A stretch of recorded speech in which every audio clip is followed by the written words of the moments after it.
Hello and welcome. I'm so excited to welcome the beautiful Katie, who is one of the original participants of the Center Mama Self-lovathon and mama to two exquisite twins who are just turned 2. And Katie has agreed to come and talk to me today and to you about her experience in the Self-lovathon. So welcome, Katie, and thanks for taking the time to talk to me today. Thank you, Anne. It's a pleasure to be here. Oh, so let's jump right in. What drew you to the Self-lovathon? Well, I wasn't aware of it at all, let's say, and thanks to being your neighbor, you mentioned it to me, and I have to say, the title really drew me in. Self-love. It's something that I don't often think about. In fact, I never really thought about that. It's something that you almost think is a little bit selfish. But then I thought, I've been thinking a lot since I had 2 little kids that I never have time for myself, never do anything. So I need to practice that skill. So I thought, hey, here's how I might learn to do it. Gorgeous. And so what did you learn about yourself during the Self-lovathon in the month that we spent together? Number one, I realized really how little time I give myself because it was a struggle for me to log in every day. And I thought at the start, well, easy, 5 minutes every day. And isn't it ridiculous that I can't find 5 minutes? I mean, what's wrong with that? So the format is very good because you can just jump back in and pick up the videos. So yeah, I kind of got used to using it in my own kind of way, which is dipping in and trying to go through the days, but not making myself feel guilty about missing bits. So just kind of going in, getting topics I'm interested in. All the topics I found really stimulating. I'm still doing some of them. One of them was, I remember, set appointments for yourself, all those appointments you never get around to doing. And today, as I booked 4 appointments, Yay! I have a few. So there's lots of, every subject has kind of got a good practical aspect to it. It's easy to remember. And also your way of presenting it is always just, it's like a little moment of escapism in the day because, you bring in a little ray of sunshine. Oh, that's lovely. Well, it's great to know that some of those practices have stuck around, and that's the whole idea, right? That this is a lifelong practice. It's not something that you do once and it's done and dusted. It's you keep on practicing. And so that leads me nicely into my next question, which is, what was your favorite strategy that you gleaned from the Self-lovathon? My favorite strategy. Let me see. I think it was just everything was useful, everything in its individual way. I think it's just really all about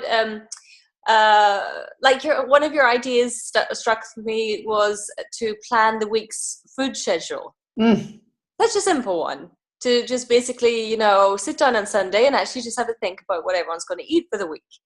And I would never done that, and I just spent Monday night going in and getting this piece here, Tuesday getting another, got to stop in Wednesday. I was in and out of the shops, so it was very helpful to me just to make my life simpler, to really integrate that idea. Like on a weekend, we make sure we do the shop for the week, and even just thinking about what meal I was going to make. I generally would have just maybe just bought stuff and then we'd work it out. But that, all these time-saving tips are really where it helped me a lot. That's great. And they're not necessarily things, when you talk about self-love, often people think about getting their nails done or having their hair done or buying themselves something new. And actually the stuff that really makes a difference in your life isn't another pair of shoes. Shoes are great, but it's the stuff that, like you said, saves you time. So what changes have you made or seen in your family since you started adopting some of the practices in the Self-lovathon? Well, I think that just basically the realization of it's okay and good to take care of myself. I'm very lucky to have a husband who agrees wholeheartedly, and he's been for years telling me, take care of yourself, do something for yourself. And I think I've now kind of happened on the realization that it impacts positively on everyone around me. Yes. Oh, okay. And especially as I now have two adorable little kids, I kind of want to love them the best way I can. And as a mom, it's kind of understanding that, put the oxygen mask on yourself first. Make yourself, you have to be happy to give them, that type of free, happy love, and not the kind of stressed out, am I being a good mother love, which, is not the same, to be honest. No. Yeah, no, it's not not without, it has strings attached, right? And that's not what you want. Yeah. Yeah. Oh, that's beautiful. So yeah, in a way it's practicing self-love. If you can't practice self-love for you, then practice self-love for everybody around you, because when you practice that self-love for you, if that's the place that you need to start to get into it, okay, whatever gets you. It's like yoga, right? exactly. Whatever gets you on the mat. If you feel like you have to do it for others, then actually it is for others, Yeah, also. ultimately. Also. So what would you say to someone who's maybe thinking about joining the Self-lovathon? If you're a mom living in today's world, then you absolutely must do it.